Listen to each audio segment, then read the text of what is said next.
Okay.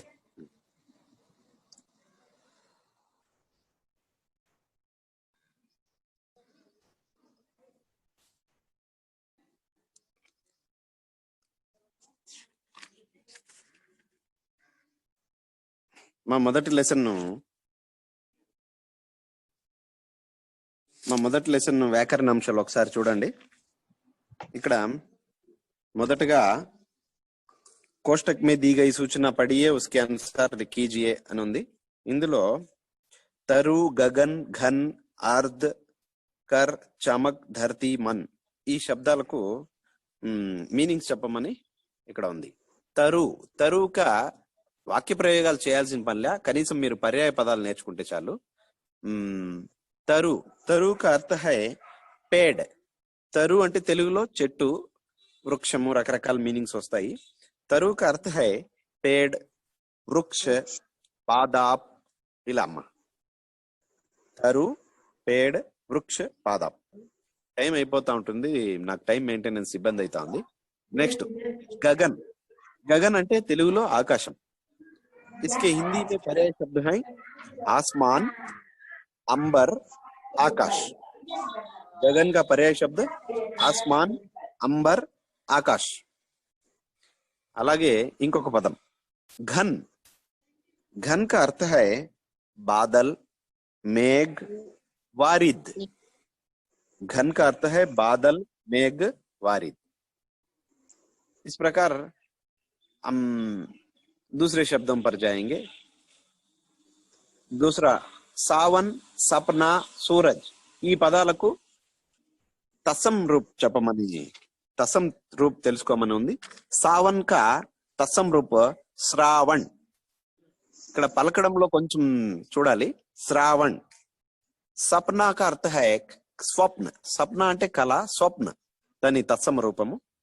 Suraj సూర్యుడు, దీని యొక్క తత్సమ రూపము सूर्य. इसी प्रकार हम और एक वाक्य पर जाएंगे. गण, वारी, चंद्र. गण का तद्भव रूप है जन या भीड़. गण యొక్క తద్భవ రూపము జన్ या भीड़. నెక్స్ట్ మా చంద్ర. చంద్ర అంటే చంద్రుడు. चंद्र का तद्भव रूप है चांद, चांद. इसी प्रकार वारी. वारी అంటే నీళ్ళని. इसका तद्भव रूप है पानी. वारी का तद्भव रूप है पानी. हम और एक अंश पर जाएंगे. चमचम, तृण तृण, फिर ఇవి పునరుక్తి పదాలు అని వీటిని అంటారు. పునరుక్తి అంటే రిపిటేషన్, మళ్ళీ మళ్ళీ రావడం. చంచం ఇవన్నీ వినడానికి బాగుండి ప్రభావవంతంగా మనకు సబ్జెక్ట్ ఇస్తాయి. చంచం ఇసే వాక్య ప్రయోగం ఇలాంటివి ఏమి పెద్దగా ఎగ్జామ్ దృష్టిలో ఏమీ లేవు. అయినా చంచం అంటే బిజ్లీ చంచం చమక్ రహీ హై.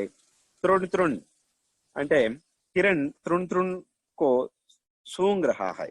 తృణ్ తృణ్ తృణ్ కా అర్థ హై గడ్డి పోచ, చిన్నది. హిరణ్ అంటే జింక. జింక గడ్డి పోచ యొక్క అణువుని స్మెల్ చేస్తూ తింటా ఉంది, చూసి తింటా ఉంది అని. ఫిర్ మళ్ళీ మళ్ళీ, తిరిగి తిరిగి అని. రాకేష్ ఫిర్ వహీ గలత్ కామ్ కర్ రహా హై. రాకేష్ తిరిగి తిరిగి మళ్ళీ అదే తప్పు పని చేస్తా ఉన్నాడు అని ఫిర్ అంటే. ఇస్ ప్రకార్ హమ్ ఆ విషయ కో పూర్ణ కియా హై. ఆ నెక్స్ట్ మనము రెండో అంశం పైన పోదాం. ఎగ్జామ్ దృష్టితో ఈ రెండో అంశం పెద్దగా ఇంపార్టెంట్ లేదు, కానీ మనకి ఇక్కడ సమజియే సూచనకి ఆన్సర్ కి, ఇది అర్థం చేసుకోండి, సూచనను అనుసరించి చేయమని అన్నాడు, దాని ప్రకారమే చేస్తాం. ధారావం పర్ ధారాయే ఝర్తీ ధర్తీ పర్. రెండు ధారాయే వచ్చినాయి కానీ మీనింగ్లు మారుతాయమ్మా. మొదటి ధార అనేటువంటి, ధార అంటే శబ్ద ఇక్కడ ప్రయోగం చేసేటప్పుడు రెండు స్థానాల్లో వస్తుంది. ధారావం పర్ ధారాయే ఝర్తీ ధర్తీ పర్ సన్యాక్య రూప్ మే హువా. ఇక్కడ ధార అనేది ఒక నామవాచక పదానికి బేస్ చేసుకొని ప్రయోగం చేయబడింది. మోస్ట్లీ ఆలో ఉండేటువంటి కాన్సెప్ట్స్ మనకి ఎగ్జామ్ దృష్ట్యా పెద్దగా ఉపయోగపడవు. ఇంద్రధనుష్కే ఝూలే మే ఝూలే మిల్ సబ్జన్. ఇంద్రధనస్సు అనేటువంటి ఉయ్యాలలో ఊగుతాము అందరూ కలిసి అని. రెండు ఝూలా అనే పదాలు అండర్లైన్ ఉన్నాయి. ఇక్కడ ఝూలా, మొదటి ఝూలా అంటే ఉయ్యాల, రెండవసారి ఝూలా అనేది వచ్చింది ఊగడం అని. సపోజ్ మీరు ఖానా అంటే తినడం, అలాగే ఖానా అంటే అన్నం. మై ఖానా ఖాతా హూ ముజే ఖానా ఖానా చాహియే అంటే 2 సార్లు వచ్చింది ఖానా ఖానా అంటే మొదటి దానికి నేను అన్నము తినవలెను అని. ఈ విధంగా కొన్ని పదాలు వస్తాయి కానీ వాటి అర్థాల్లో చిన్న చిన్న మార్పులను తీసుకొని వచ్చుకుంటాయి రిపిటేషన్ ఉన్నా కూడా. ఇంద్రధనుష్కే జూలేమే జూలే మిల్ సబ్జన్ అంటే ఇంద్రధనస్సు అనే ఉయ్యాలలో మొదటి దానికి ఉయ్యాల, రెండో దానికి ఊగడం అని అర్థం అమ్మా. బాదల్ బరస్తే హై రేఖాంతిక్ శబ్ద కా పద్ పరిచయ్ అమ్మ. పద్ పరిచయ్ అనేటువంటిది వ్యాకరణాంశాలు అన్ని వచ్చినాక అనాలిసిస్ అంటారు దాన్ని. ఒక పదం గురించి పూర్తి విశ్లేషణ చేయడం. బాదల్ బరస్తే హై, ఈ బాదల్ గురించి పద్ పరిచయ్ చేయాలంటే బాదల్ ఏక సన్యా శబ్ద హై. బాదల్ కింద గిర్ర గీసుకొని ఫస్ట్ స్టెప్ సన్య, దాని తర్వాత జాతివాచక సన్య, దాని తర్వాత ఏకవచన్, దాని తర్వాత పుంలింగ్. ఇలా అనాలిసిస్ చేసుకుంటూ పోవచ్చుమా. అక్కడ అది కర్త ప్లేస్ లో ఉంది. ఈ విధంగా మనం ఒక పదాన్ని గురించి పూర్తిగా పద విశ్లేషణ చేయడాన్నే పద్ పరిచయ్ అని అంటారు. బాదల్ సన్య, సన్యాకి అంతర్గత జాతివాచక సన్య, ఏకవచన్, పుంలింగ్. ఈ విధంగా పద్ పరిచయ్ మనం చెప్పచ్చు. మన్ కో భానే వాలా ఏక్ శబ్దమే, మనసుని మోహింపజేసేది, మనుషుని అట్రాక్ట్ చేసేది అనే దాని గురించి ఒక వాక్యంలో చెప్పమన్నాడు. మన్ భావన్, దానికి ఒక వాక్యంలో చెప్పాలంటే మన్ భావన్, మన్ కో భానే వాలా ఏక్ శబ్దమే మన్ భావన్ అని చెప్పచ్చుమ్మా. పేడ్ పౌదే, పశు పక్షి, సమాస్ పహచానియే. అమ్మ సమాసాల్లో ఏ పదాల మధ్యలో 2 పదాలు ఉండి దాని మధ్యలో చిన్న గిర్ర ఉంటే గుడ్డిగా చెప్పాలంటే ద్వంద్వ సమాసాలమ్మా. ద్వంద్వ సమాసాలంటే అర్థం ఏమంటే జంట పదాలు వస్తాయి, మధ్యలో జంట పదాలకు కవల పదాలని కూడా అంటారు. మధ్యలో చిన్న గిర్ర ఉంటుంది, దాన్నే ఆ పదాలను మనం బ్లైండ్ గా చెప్పాలంటే ద్వంద్వ సమాసాలు అనొచ్చు. పేడ్ పౌదే ద్వంద్వ సమాస్ హై, పశు పక్షి ద్వంద్వ సమాస్ హై. इस प्रकार हम आ विषय को पूरा कर लिया. रेखांकित शब्द पर ध्यान दीजिए और इस तरह कुछ वाक्य बनाइए अनुंदी. మూడో కాన్సెప్ట్ బరస్తే బాదల్ అచ్చే లగతే హై. ఆ వర్డ్ ని శ్రద్ధగా అబ్జర్వ్ చేయండి.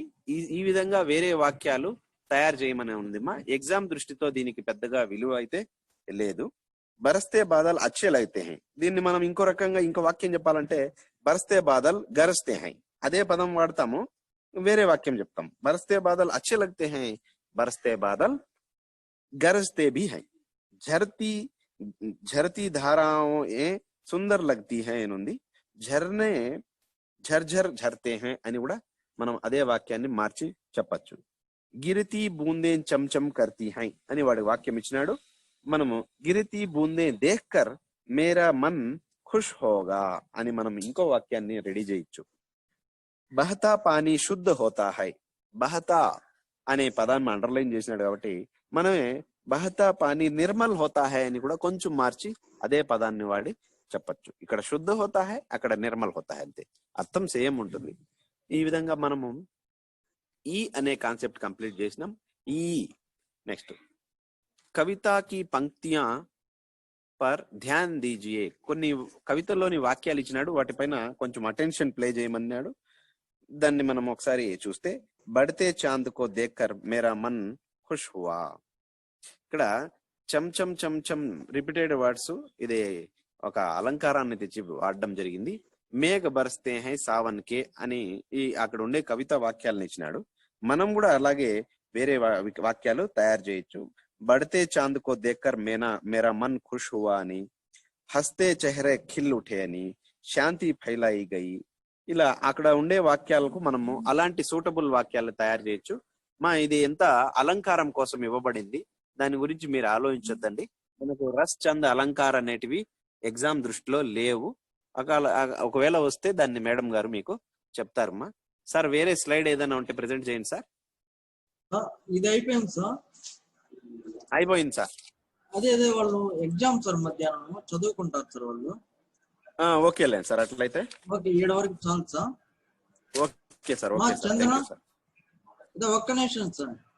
ఓకే మా చందన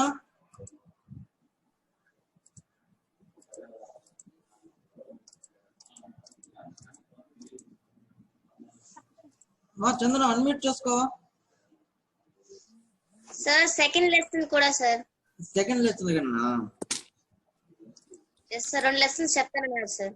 ఇంకా 2 లెసన్ చెప్పాలా? ఇంకొక లెసన్ సార్, సెకండ్ లెసన్ ఒకటే sir. Second lesson sir? Yes sir. Sir అదే సెకండ్ లెసన్ అంటున్నారు కదా సార్? నేను చెప్తాను సార్, నాకేం ఇబ్బంది లేదు, మీరు ప్లే చేస్తే. సార్ చెప్తారా సార్? నేను చెప్తాను సార్. స్లైడ్ ఇంతమంది పెట్టిందేనా? అది థర్డ్ లెసన్ కదా? థర్డ్ కాదు సార్, సెకండ్. అదే సెకండ్, ఇది స్లైడ్స్ లేవు సార్. అవునా? వాళ్ళ బుక్కుల్లో చూసేటకైతే నేను చూసి చెప్తాను సార్. సరే సరే సార్, మీరు చెప్పండి సార్. వింటా ఉన్నారమ్మా నేను చెప్పేదా? Second lesson Chandana? ओके माँ, भाषा की बात ईदगाह पाठ के अंतर्गत जो भाषा की बात में दिया गया है, एक बार उसको देखेंगे हम. ईद, यहाँ पर ईद का पर्याय शब्द है त्योहार पर्व. ఈద్ అంటే పండగమ్మ, దానికి త్యోహార్ అని చెప్పచ్చు, పర్యాయ శబ్దం పర్వ్ అని కూడా చెప్పచ్చు. ప్రభాత్, ప్రభాత్ మనము వాక్య ప్రయోగం చేయడంలే, మనకు అవసరం లేదు. ప్రభాత్ కా పర్యాయ శబ్ద హై సవేరా, సవేరా, సుబహ్, ఈ విధంగా చెప్పచ్చు, ఎర్లీ మార్నింగ్స్ అన్నమాట. వృక్ష ఆల్రెడీ చెప్పాం, పేడ్, పాదాపు, తరు, ఈ విధంగా. మనం రెండో కాన్సెప్ట్ లకు పోతే यहाँ पर విలోమ శబ్ద, విపరీతార్థక విలోమ శబ్ద అన్నా, ఉల్టే శబ్ద అన్నా, విపరీతార్థక శబ్ద అన్నా అంతా ఒకటే. ఇక్కడ ఉండేది చూడండి, అపరాధి అని ఉంది. అపరాధి అంటే తప్పు చేసిన వాడు. అమ్మా చెప్పమ్మా. నిరపరాధి, అవును అంతేమ్మా. మనము అపరాధి ఆ తీసేసి నీ పెడితే నిరపరాధి. నిరపరాధి ప్లేస్ లో మనము ఉపసర్గ రూపంలో ముందరుండే అక్షరాలు మారిస్తే ఎట్లా పదాలకు వచ్చేస్తుంది. ఉదాహరణకు సత్య, అసత్యం, ఈ విధంగా. ప్రసన్న, ఇక్కడ కూడా ఆ అనేది ఉపసర్గ రూపంలో పెట్టేస్తే ప్రసన్న का विलोम शब्द अप्रसन्न. इस प्रकार हम विलोम शब्द देख सकते हैं. నెక్స్ట్ మిఠాయి, చిమ్టా, సడక్, ఈ పదాలకు వచన్ మార్చమని అడగడం జరిగింది. మిఠాయి వచనాలు ఎప్పుడు చివరిలోనే మారతాయమ్మా, ప్రత్యయులు మార్చడం వల్ల వచనాలు మారతాయి. మిఠాయి, మిఠాయియా, ఇయా చేర్చడం ద్వారా, యా చేర్చడం ద్వారా ఇక్కడ బహువచనం వస్తుంది. చిమట ఏత్వం చేరిస్తే చాలు, చిమట, చిమటే బహువచనం. సడక్, సడకేం. వాస్తవంగా సడకేం అనకూడదు. సడక్ అకారాంత్, ఇక్కడ స్త్రీలింగ్ శబ్దం కాబట్టి మనం ఏత్వం వస్తుంది. ఎనీహో సడక్ కి సడకేం అని మనము బహువచనం చెప్పగలం. అలాగే నెక్స్ట్ సూచనకి ఆన్సర్ కీజీ అని ఆలో ఇచ్చినాడు. బేసమజ్, సద్భావ్, నిడర్, ఉపసర్గులు గుర్తించండి అన్నాడు. ఉపసర్గ అంటే మీ అందరికి తెలుసు, ఒక పదం ముందర చిన్న పదము లేదా అక్షరము చేరి దాని ముందున్న పదం యొక్క అర్థంలో మార్పును తెస్తే దాన్ని ఉపసర్గ అంటారు. ఇక్కడ బేసమజ్ ఉపసర్గ బే, సద్భావ్ ఉపసర్గ సత్, సత్, నిడర్ ఉపసర్గు నీ. ఇదే విధంగా మా చెప్పమ్మా. ఏం లేదు సార్. ఓకేమ్మా.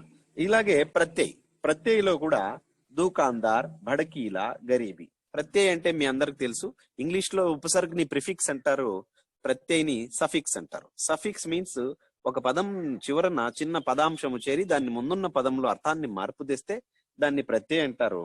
ఇక్కడ దూకాన్ అనే పదానికి చివరిలో దార్ చేర్చడం వల్ల దూకాందార్, అంగిడి, అంగిడివాడు అన్నట్లు.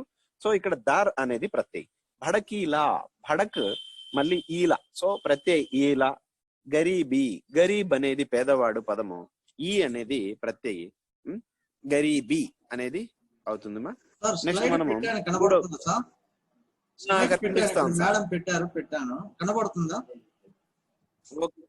కనిపిస్తాను సార్. ఈ లెసనే కదా సార్? సరే సార్. మూడో కాన్సెప్ట్ మీఠా, ప్రసన్న, బూడా. మీఠా, ప్రసన్న, బూడా భావవాచక సంజ్ఞ బదిలీ అని. భావవాచక సంజ్ఞలు కూడా ప్రత్యయులు చేర్చడం ద్వారానే కొన్ని సంజ్ఞా పదాలు భావవాచక సంజ్ఞలుగా మారతాయి. మీఠా తీయ అని, తీయ స్వీట్ అని. మీఠాయి తీయ ధనం, ధనం, తనం, ఇలాంటి ఫీలింగ్సే భావవాచక సంజ్ఞలు. సో మీఠా, మిఠాయి, మిఠాస్ అని మనం ఇక్కడ మారుస్తాం. మిఠాయి అని పైన చెప్పినాం కదా, ఇక్కడ మీఠాస్ అని వస్తుంది. కొంచెం మార్పు వస్తుంది అక్షరాల్లో. మీఠా మీఠాస్ భావవాచక సంజ్ఞ. ప్రసన్న తా చేర్చడం వల్ల భావవాచక సంజ్ఞగా మారుతుంది. ప్రసన్నత భావవాచక సంజ్ఞ. బూడా ముసలివాడు. బూడా పా చేర్చడం వల్ల ముసలితనం అనే ఫీలింగ్ భావవాచక సంజ్ఞగా వస్తుంది. సో మీఠాకి మీఠాస్, ప్రసన్నకి ప్రసన్నత, బూడాకి బుడాపా అనేది వస్తుంది. इसी प्रकार हम ఈ అంశ పర్ జాయేంగే. హమీద్ కే ఇక్కడ అర్థం చేసుకోండి, దాన్ని ప్రాక్టీస్ చేయండి అన్నాడు. కారక్ చిహ్నం ఏవేవి అనేది. కారక్ అనేది ఒక పెద్ద టాపిక్, దాన్ని 8 రకాలు ఉంటాయి, దాన్ని గురించి నేర్చుకుంటాం. కానీ ఇక్కడ షార్ట్ లో చెప్పాలంటే హమీద్ కే బాజార్ సే డాష్ ఆతే హీ అమీనా నే ఉసే ఛాతీ సే లగా లియా. బాబో ఏ బాబో ఏ బాబో ఏ బాబో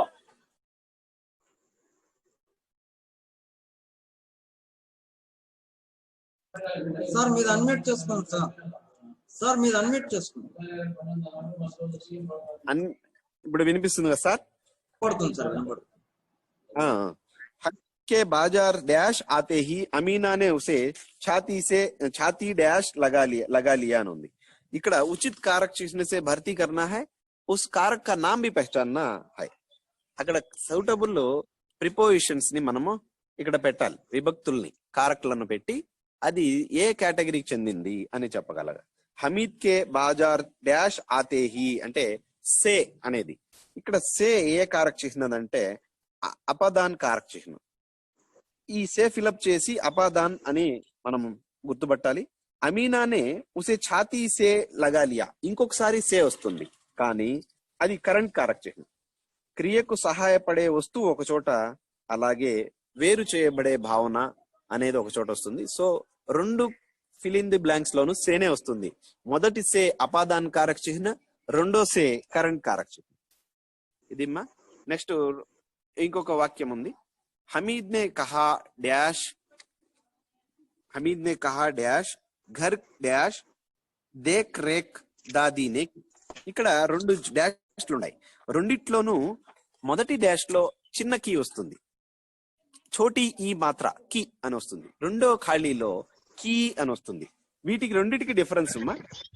మొదటి కీ వచ్చి సముచ్చయ బోధక్ కీ, రెండోది కీ సంబంధ కారక చిహ్న కీ.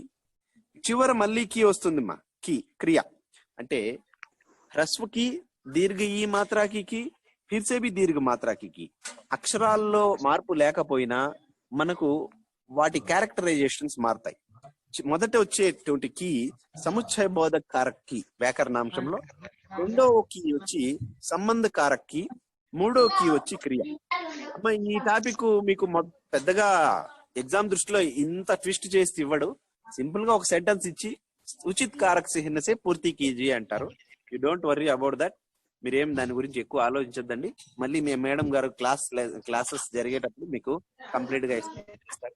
ఇంకా చివరిలో ఆడుండేది అది ప్రాజెక్ట్ వర్క్, దానికి సంబంధించి దానికి ఏం ఉదాహరణ దాన్ని పెద్దగా వద్దు. సో ఈ విధంగా మనము ఈద్గా లెసన్ లో ఉన్నటువంటి భాషకి బాత్ కంప్లీట్ చేసుకున్నామా. మా చందన ఏమైనా డౌట్ ఉందమ్మా? No sir. ఓకే అమ్మా. సార్ ముహావరే. దేంట్లో ముహావరే అమ్మా? దీంట్లో ఉండేటివేనా? ఏ పాఠంలోటివి సార్? ఈలో సెకండ్ వన్. ఇక్కడ ఈలో సెకండ్ వన్ అమ్మా. హమీద్ దాది పదాలు చెప్పమ్మా ఒకసారి. నేను చెప్తాను. బుక్లు ఎత్తి అంటే కదా నువ్వు నీకు చదువు సామర్థ్యం కదా. 12 పెట్టేస్తా మీ అత్త చెప్పినట్టు 12 పట్టుకున్నాం. ఏం అవసరం లేదు. ముహావరేలు అడుగుమా, నేను మీనింగ్ చెప్తా వస్తాను.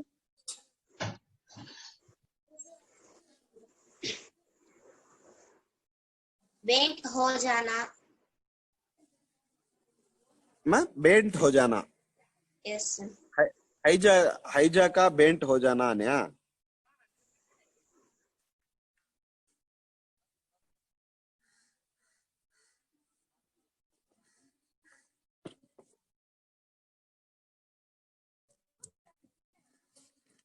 పూర్తిగా చెప్పు దాన్ని.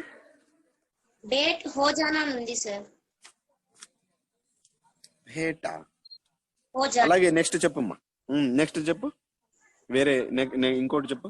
చెప్తా. पीला पड़ जाना పీలా పడ్ జానా. బీమార్ హోనా అమ్మా. అమ్మా పీలా పడ్ జానా అంటే బీమార్ హోనా.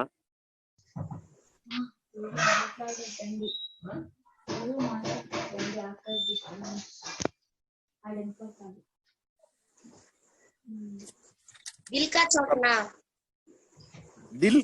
దిల్ కచోటనా. దిల్ మే వేదన హోనా లేదా దుఃఖిత్ హోనా అమ్మా. సింపుల్ గా చెప్పాలంటే దుఃఖిత్ హోనా.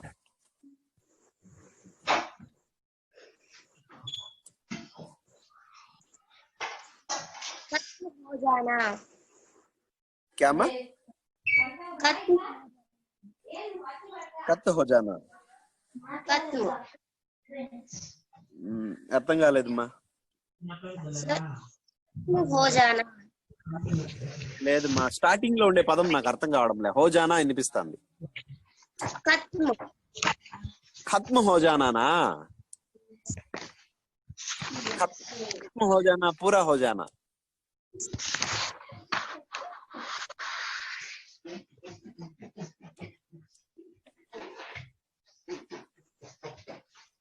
ఇంకా అమ్మా.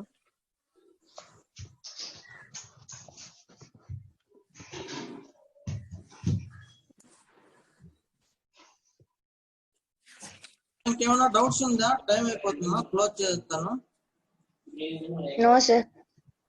ఓకే అమ్మా. Sir. Okay, thank you sir. Okay sir, thank you very much. Okay, thank you.